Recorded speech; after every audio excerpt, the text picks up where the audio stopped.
Central Pacific Area Radiation Survivors Head on. Good morning, Robert. Good morning.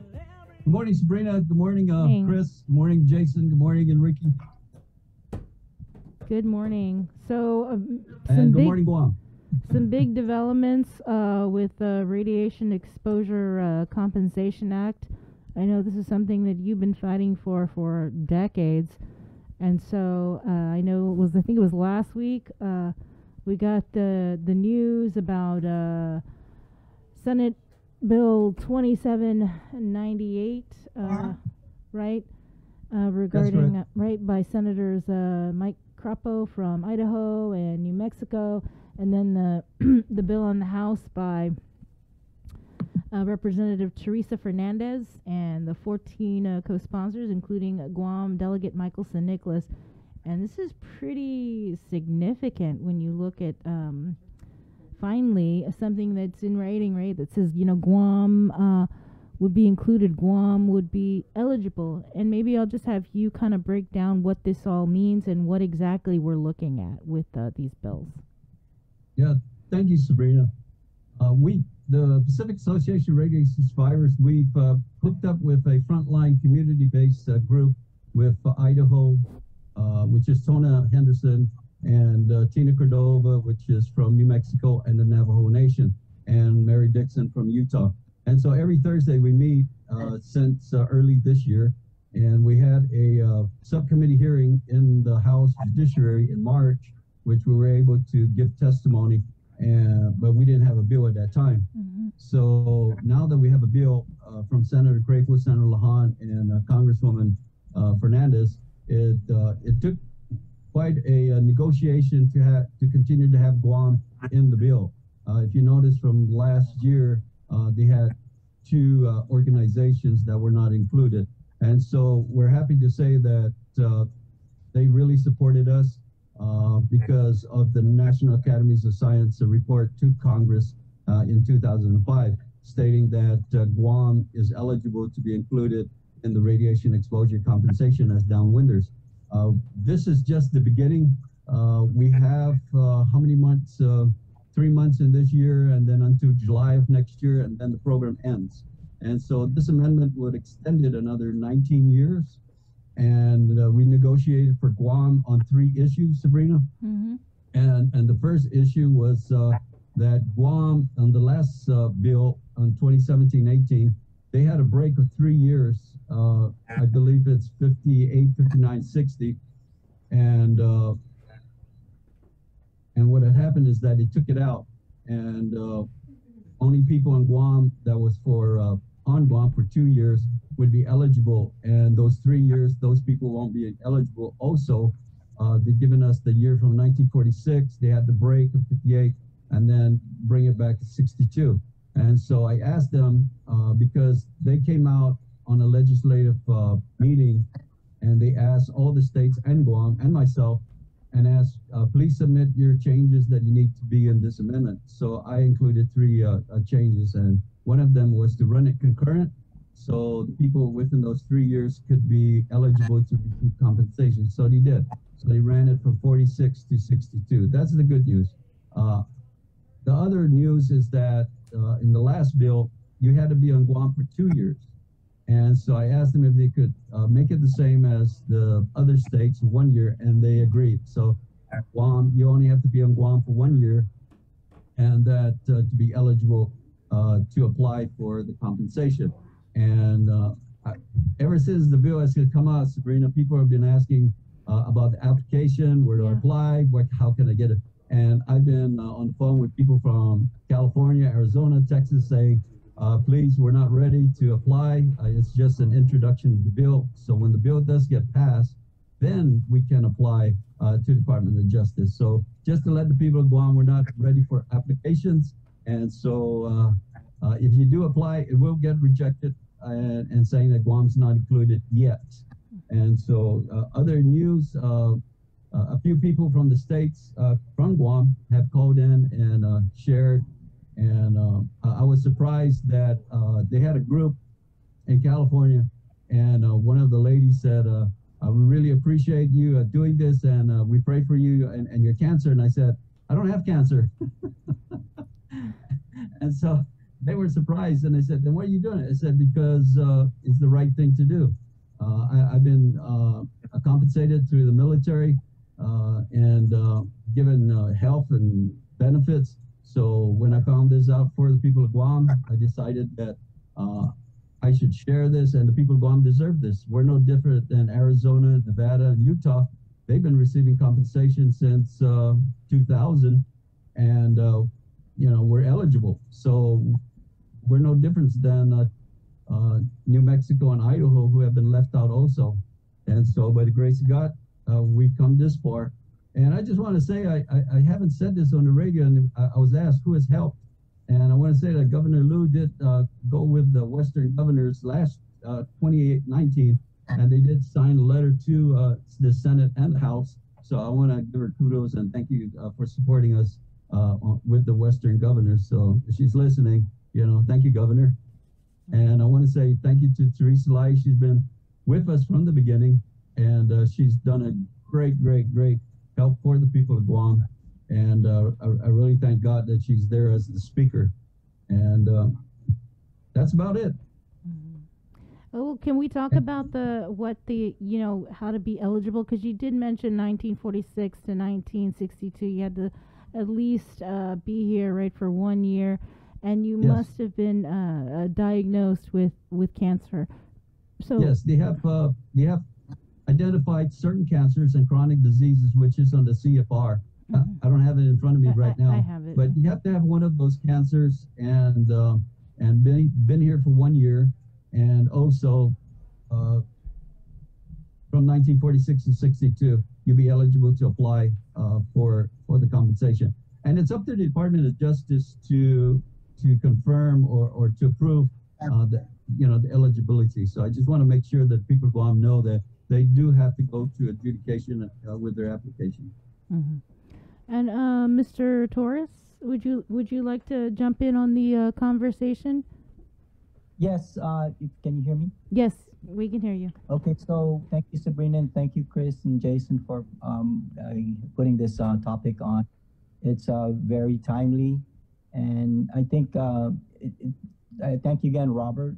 The 1 year is really significant factor, because we could also have military members who were stationed here, and during those years, and that's just brings the whole picture of this downwind atmospheric testing happening to the west of us, and that's why I think it's very timely that Guam, over 70 plus years, gets to be recognized, because we have sickness and illnesses. We just don't know how associated they are to the type of exposure we have, especially, Rob, if you can enlighten people with respect to the comments made just in rainwater. My grandmother was drinking Hanum Sanaga, and I just want you to bring that up if you can. And if anything, it is it touches the lives of people close to me, relatives, in-laws, that they didn't know about this program, but when I explained it to them, it became very. They became excited. At the same time, they had feelings of, because they're going through the treatments, and even up to now, they really feel that this is something that was very meaningful for them, especially if their loved one have passed on. Mm-hmm. And this bill, if enacted, covers for the compensation, and those that are surviving have also compensation for their medical treatment. Correct me if I'm wrong, Mr. Celeste? No, that's correct. And matter of fact, you brought up a good issue, is that from 1946 to 1962, if you remember back then, that Guam was a closed security clearance. You needed a security clearance to come in Guam. It was because the commander here on Guam was the commander of the testings in the Marshall Islands. A lot of people don't know that, and that's why it was closed island, you know. And so after they lifted it in 1962 and 1994, 37 years later, President Clinton formed the Human Radiation Experiments Advisory Board with Dr. Ruth Baden as the chairperson. They went out and declassified every agency out there, the CIA, FBI, NIH, every Department of Energy that used to be the Atomic Energy Commission. And so what happened is that when they came out with the report with all the declassified information, that's where we found out that Guam was exposed. So the people of Guam never knew about that. I mean, the people of Guam have been suffering for many, many years. We have so many cancers in Guam. And so I just want to let you know that one of my recommendations was to extend the years from 1962 to 1992. That was one of my recommendations that was shot down with everybody else from the States, except the uranium miners. Uranium miners got if you look at the bill, they got approved to go from 71 to 1990. So my recommendation was to, I asked Congress, well, the Legislative Council, if they will give Guam from 62 to 92, because a lot of people within that time period do have cancer. And the reason is that 1946 to 1962 was detonation dates, but the radiation didn't stop affecting the people in Guam because it has a 30-year half-life with cesium, strontium, and thousands of years with plutonium and different radionuclides. So I gave them like 30 years for cesium and strontium, would give it to 1992, the people who are still being exposed to radiation. So yes, the people of Guam have been exposed, and that's why we've been fighting so hard. And the people within PARS, we understand what each and every one of us have been going through, because a lot of my members, Sabrina and Chris and of course, we've lost a lot of our members from 2002, and every year, you know, one of them passes away, two pass away, three pass away.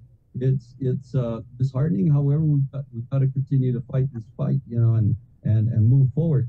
A lot of people don't like me using that word fight, you know, negotiate, you know, and communicate. Those are the kind of words. However, you know, it's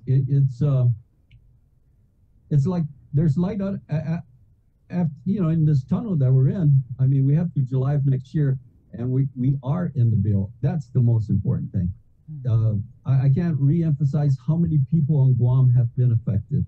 So many people. I mean, we could talk about that, and my main goal is to get this thing passed so that people do get their health benefits, free health benefits, and get the $150,000.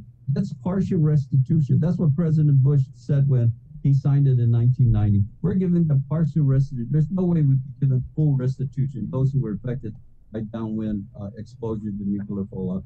So that's what it is. You know, people say, how come only 150? Well, the law today only gives $50,000. This amendment is asking for $150,000. So when people mention that why so little, it's a partial restitution that the U.S. government, the Congress has given to the states and the uranium mine, to people of Guam. So I want to just say that you are right, Mr. Torres, that the people of Guam have suffered, your family have suffered for so many years, and they didn't even know. And that's the part where even New Mexico, Tina Cordova and Tony Henderson have emphasized through many years that their people also were kept in the dark. And so that's why we're trying to get included. And so I hope and pray that this bill gets passed. All right. Robert, are you guys on Facebook or social media so that people who want more information can go there? Yes, PARS has a Facebook address. Rosario Perez takes care of the Facebook. Okay. Yeah, because but it's PARS, PARS, Facebook. Yeah. So, and what about a phone number, Robert? You can use my phone number. Yeah. It's 688-7277. They could call. Yeah.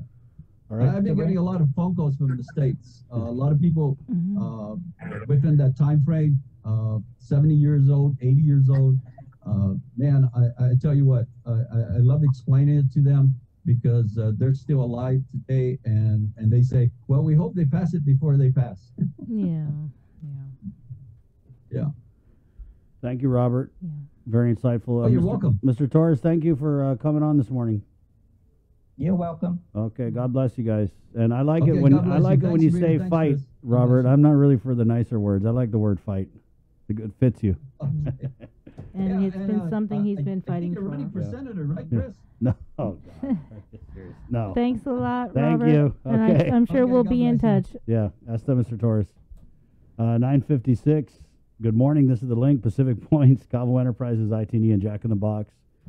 Del Camon Pacific and Burger King are proud to present Cover Me. Remember, Chicken Fries Friday is back. All you do is go to Burger King on a Friday and say, I love, love, love. chicken fries. After you order one, and you're going to get another one absolutely free.